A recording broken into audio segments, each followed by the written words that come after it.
In this video, I will be going over lesson 22, which is about drawing geometric figures. The first thing we want to talk about is our triangles. Hopefully this is not new knowledge and this is more of a review, but I just want to go over these because we will be asked questions about these type of triangles. So an equilateral triangle, these three lines here represent that all three sides are congruent or that they are the same. Okay, so congruent is another way of saying they are all the same. An isosceles triangle has two sides that are the same. Okay, so two sides that are the same exact length. A scalene triangle has all three sides that are different. None of the sides are the same. An acute triangle has three angles all less than 90 degrees. Okay, so acute means less than 90. A right triangle has one angle that is 90 degrees or is a right angle. And an obtuse triangle has one side that has an obtuse angle. Okay, that means that it is bigger than 90. So you can see here that this one side up here is greater than that 90 degrees, which makes this an obtuse triangle. Okay, our first question gives us these sides here. So it says the following measurements of a triangle, the lengths are given in inches. Based on the measurements, what answer best describes this triangle? Okay, well, I want to draw this triangle because for me, it's easier to see it than to go off of these numbers. And when I'm looking at my side lengths here, I see that I have 6.6 and 6.6, which tells me that two of my side lengths are going to be the same. Okay, so I have a 6.6 and 6.6, and then I have 9.4 on the bottom. Okay, now I also have this 90 degrees here, which tells me that I'm going to have at least one right angle.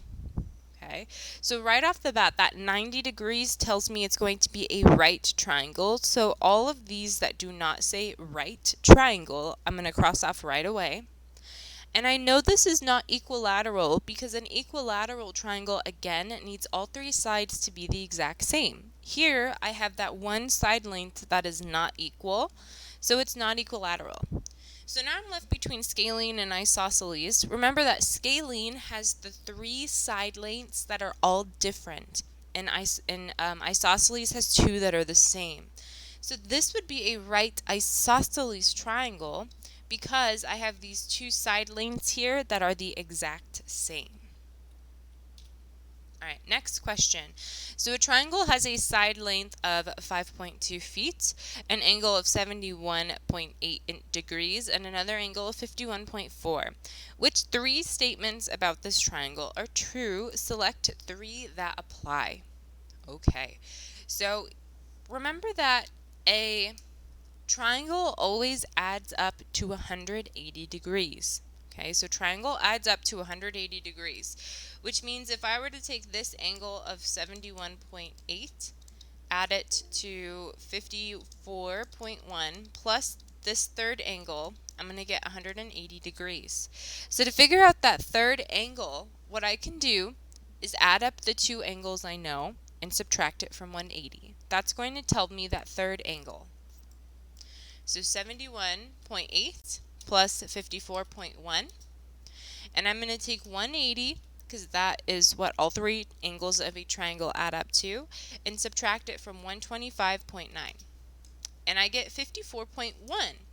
Okay, so I have two angles here that are the same. So since I have two angles that are the same, that means this is an isosceles triangle.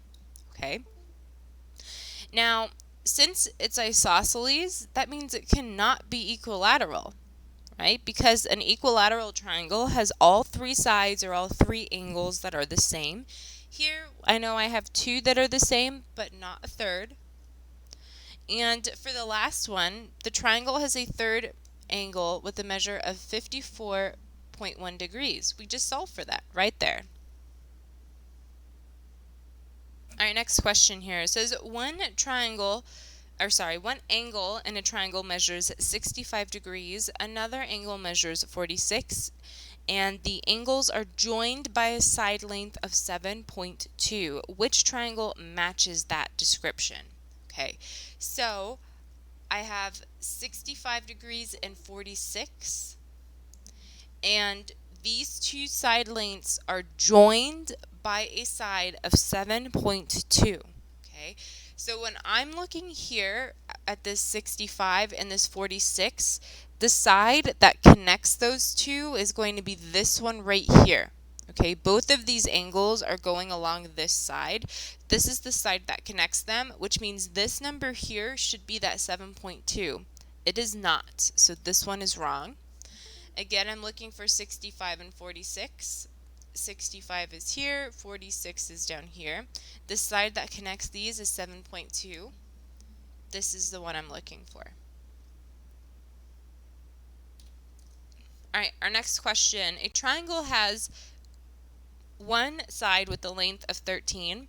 Across from the side with the length of 13 is an angle with the measure of 90 degrees. Which triangle matches that description? Here the key word is across. Okay, so we know that one side has a length of 13 and across from it. So that means if I'm looking at this side here, this is my side length with my 13. The side across from it is going to be all the way down here. And this is 67.4, so that one cannot be it. My 13 is here. Across from it is going to be right here.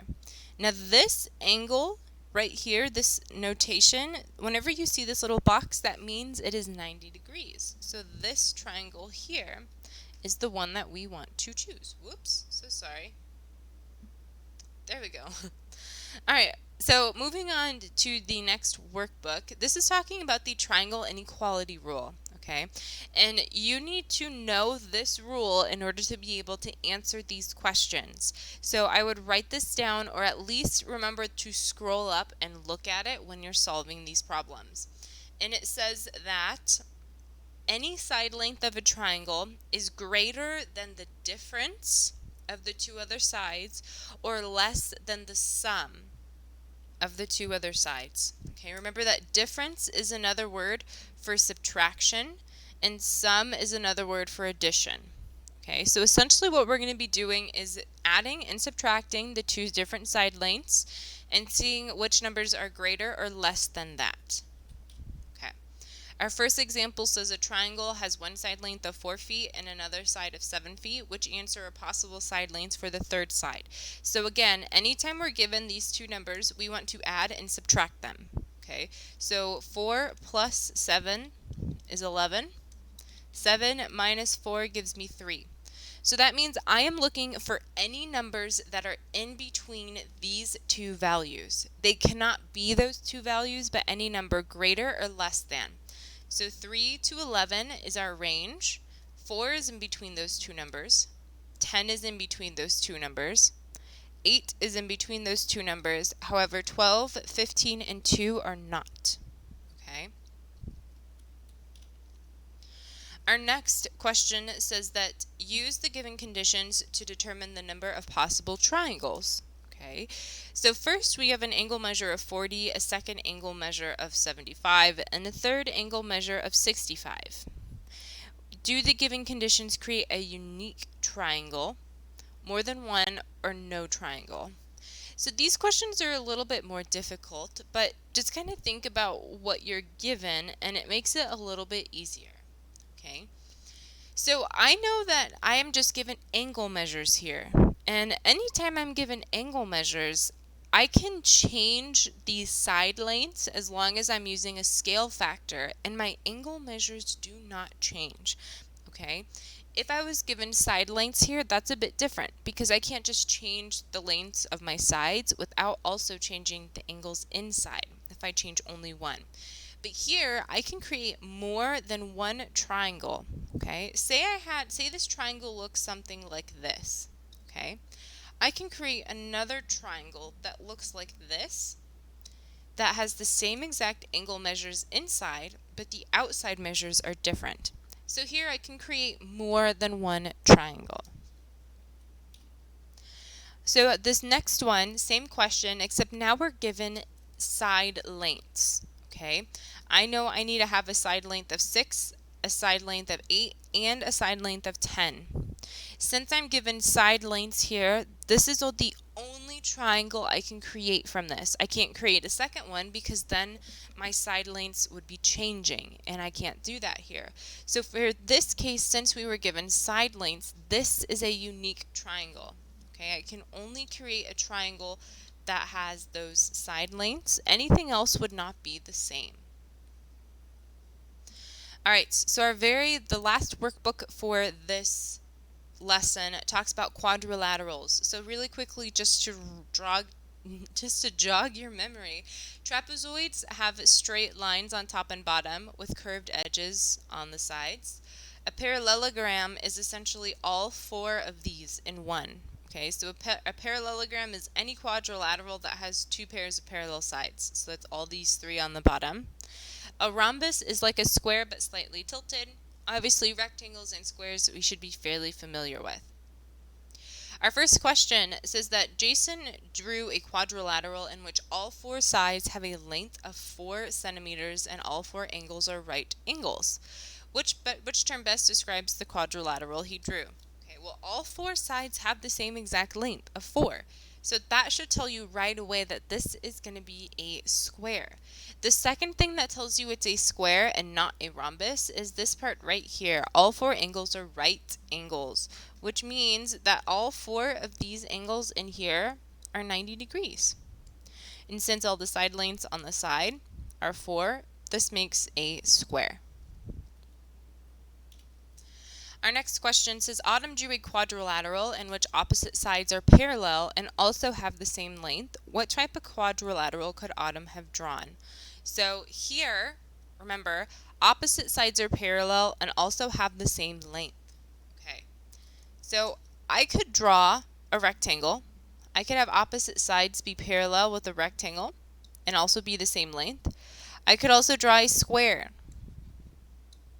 A rhombus, I could draw a rhombus because both sides here are parallel and they could have opposite lengths.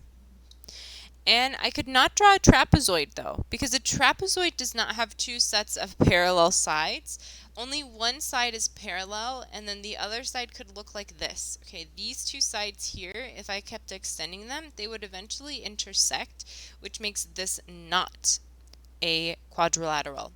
However, if you remember, a parallelogram is all three of these. Okay, so a parallelogram is another way of describing all three of those shapes.